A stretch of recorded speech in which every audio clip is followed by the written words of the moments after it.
پاکستان سمیت دنیا کی دیگر ممالک میں تمام دیکھنے اور سننے والوں کو السلام علیکم اور خوش آمدید۔ آج کی ویڈیو غیر رسمی خط یعنی انفارمل لیٹر کے حوالے سے ہے، اور اس ویڈیو میں آپ کو یہ بتایا جائے گا کہ وہ کون سی کامن مسٹیکس ہیں جو بچے غیر رسمی خط لکھتے ہوئے کرتے ہیں۔ جی، اس ویڈیو کو دیکھنے کے دوران آپ سکرین پر بھی نظر رکھیں گے، جو چیزیں آپ کو نظر آئیں گی وہ آپ کے لیے معاونت کریں گی۔ اس میں سب سے پہلے تو یہ کہ بچے جو خط لکھتے ہیں اس خط کے اندر کیا کیا ان سے اغلاط ہوتی ہیں، اور ہم اس پہ بھی بات کریں گے کہ غلطیوں کی وجہ کیا ہے، کیوں یہ اغلاط بچوں سے ہو جاتی ہیں۔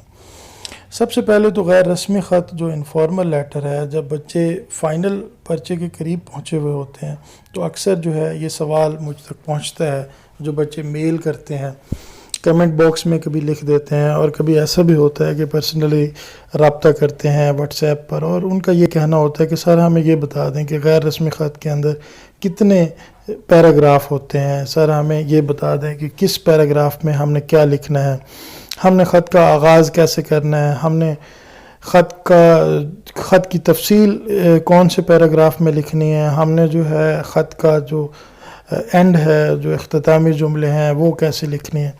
لیکن میں یہ سمجھتا ہوں کہ اگر خط کے حوالے سے یہ تمام سوالات آپ کے ذہن میں ہیں اور خط کے حوالے سے آپ اتنے کنفیوز اور پریشان ہیں، تو آپ 2-3 ویڈیوز ہیں خط کے حوالے سے، وہ آپ دیکھ سکتے ہیں۔ خط کے حوالے سے ایک تفصیلی ویڈیو ہے، یہ آپ دیکھیں، یہ آپ کو سکرین پر نظر آ رہی ہوگی۔ اس کے علاوہ میں نے رسمی اور غیر رسمی خط دونوں کے جو خاکے ہیں، یعنی ان کے جو فارمیٹ ہیں، اس پر بھی ویڈیو بنا کر آپ لوگوں کے لیے یوٹیوب پر رکھی ہوئی ہیں، وہ آپ کے لیے فائدہ مند ہیں، آپ کو یہ سکرین پر بھی نظر آ رہی ہوں گی۔ اور اسی طرح سے جو ہے ان میں خاص طور پہ جو سب سے ضروری اور اہم بات ہے وہ یہ ہے کہ آپ کو جو دونوں خطوط ہیں ان میں جو نمبروں کی تقسیم ہے اس کا پوری طرح سے پتہ ہونا بے حد ضروری ہے۔ اگر آپ کو نمبروں کی تقسیم کا نہیں پتہ ہے تو یوں سمجھیں کہ آپ کے نمبر بہت سارے پرچے کے دوران کٹنے کا امکان ہے، تو ان سے بچنے کے لیے آج ہم جو باتیں کریں گے آپ لوگ ان پر غور بھی کریں گے اور ان پر عمل بھی کریں گے۔ ایک اور گزارش میں آپ سے ضرور کروں گا، وہ یہ کہ جو ویڈیوز بنائی جاتی ہیں آپ لوگوں کو، ان کے بنانے کا مقصد یہی ہوتا ہے کہ وہ باقی لوگوں کے لیے بھی فائدہ مند ثابت ہو۔ یہ بہت دنوں سے میرے ساتھ ہو رہا ہے، وہ یہ ہے کہ وہ ویڈیو جس میں میں نے سارے پوائنٹ بڑی ڈیٹیل میں بتائے ہوئے ہیں، وہی کمنٹ باکس میں کویسچن کیے جاتے ہیں یا ای میل کر کے پوچھے جاتے ہیں۔ تو میں یہ آپ سے درخواست کروں گا کہ جب بھی آپ کوئی ویڈیو دیکھتے ہیں تو برائے مہربانی آپ دھیان سے دیکھا کریں اور ویڈیو کو کمپلیٹ دیکھا کریں۔ جب تک آپ کمپلیٹ نہیں دیکھیں گے آپ کو سمجھ نہیں آئے گا۔ اب آپ سکرین پر دیکھیں تو خط جو غیر رسمی خط ہے، اس میں سب سے پہلے جو ہے رائٹ کارنر میں آپ کو کمرہ امتحان لکھنا ہوتا ہے۔ کمرہ امتحان کے بعد آپ کوما اردو والا لگاتے ہیں، یہ سکرین پر بھی آپ کو نظر آ رہا ہوگا۔ اس کے بعد جو ہے آپ الف بے جیم لکھتے ہیں، اس کے بعد کوما لگاتے ہیں، اور الف بے جیم کے درمیان میں آپ اردو والا فل سٹاپ یعنی ختمہ لگاتے ہیں۔ تو اب بہت سارے بچوں کا یہ سوال ہے اور یہ کرتے بھی ہیں، وہ یہ کہتے ہیں کہ ہم یہاں پر جو ہے اس ساری الف بے جیم کیا ہے، اور جو کمرہ امتحان ہے کیا اس کی جگہ ہم جو ہے کچھ اور نہیں لکھ سکتے؟ تو جناب زیادہ آئیڈیل تو یہی ہے کہ آپ کمرہ امتحان امتحانی مرکز یہ لکھیں تو زیادہ اچھا ہے۔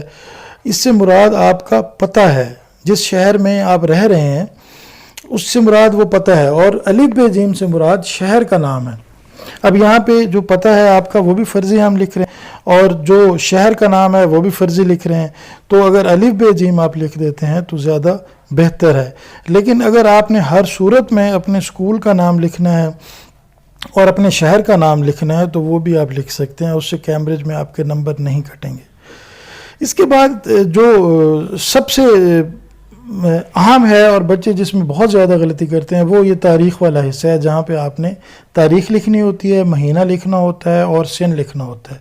اس میں بچے جو ہے، میں نے پہلے بھی بہت ساری ویڈیوز میں یہ بتایا ہے کہ اگر آپ کو اردو کی جو گنتی ہے وہ نہیں آتی ہے تو آپ انگریزی والی گنتی لکھ سکتے ہیں، یعنی آپ نے جو تاریخ ہے جیسے انگلش فارمیٹ میں لکھی جاتی ہے وہ لکھیں، اور پھر جو ایئر ہے، سن ہے، اس کو بھی آپ انگلش والے فارمیٹ میں لکھ دیں، تو یہ آپ کا درست کنسیڈر ہوگا کیمبرج کے پوائنٹ آف ویو سے۔ اور اگر آپ کو اردو میں لکھنا آتا ہے تو یہ تو بہت ہی اچھی بات ہے کہ آپ تاریخ بھی اردو میں لکھیں اور سین بھی اردو میں لکھیں. یہ بہت کامن مسٹیک ہے جو بچوں سے بہت زیادہ ہوتی ہے. ایک اور جو غلطی بچوں سے ہوتی ہے وہ یہ ہوتی ہے کہ جب جو ہے انہوں نے اوپر کمرہ امتحان، اس کے بعد الف ب ج، اس کے بعد انہوں نے جو ہے تاریخ، مہینہ اور سن لکھ لیا، تو اس کے بعد جب یہ خط لکھنے لگتے ہیں تو یہ تو خط میں دیا ہوتا ہے کہ خط کس کے نام لکھنا ہے. مثال کے طور پہ ماموں کے نام خط لکھنا ہے، تو انہوں نے یہاں تک تو لکھ لیا کہ پیارے ماموں جان. پھر انہوں نے اس کے آگے سائن آف ایکسکلیمیشن یعنی ندائیہ کی علامت لگائی. اس سے نچلی لائن میں انہوں نے السلام علیکم لکھا، پھر ندائیہ کی علامت لگائی. لیکن ان کو یہ پتہ نہیں ہوتا کہ اوپر جو ماموں لکھا ہے، جب خط کا اختتام کیا جائے گا تو وہاں پہ کیا لکھنا ہے.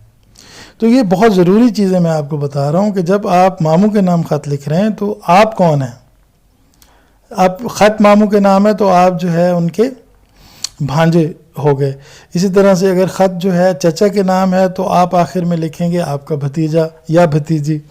اور اگر جو ہے خط آپ ابو کے نام لکھ رہے ہیں تو آپ لکھیں گے آپ کا بیٹا یا بیٹی. اسی طرح سے ساری یہ جو رشتے ہیں اور ان کے ساتھ آپ کا کیا رشتہ بنتا ہے وہ آپ کو ضرور آنا چاہیے. اور یہ اردو او لیول کی جو کتابیں ہیں ان کے اندر دیا ہوا ہوتا ہے، تو وہاں سے ایک نظر آپ دیکھ لیں تو آپ کو بڑے آرام سے یاد ہو جاتا ہے.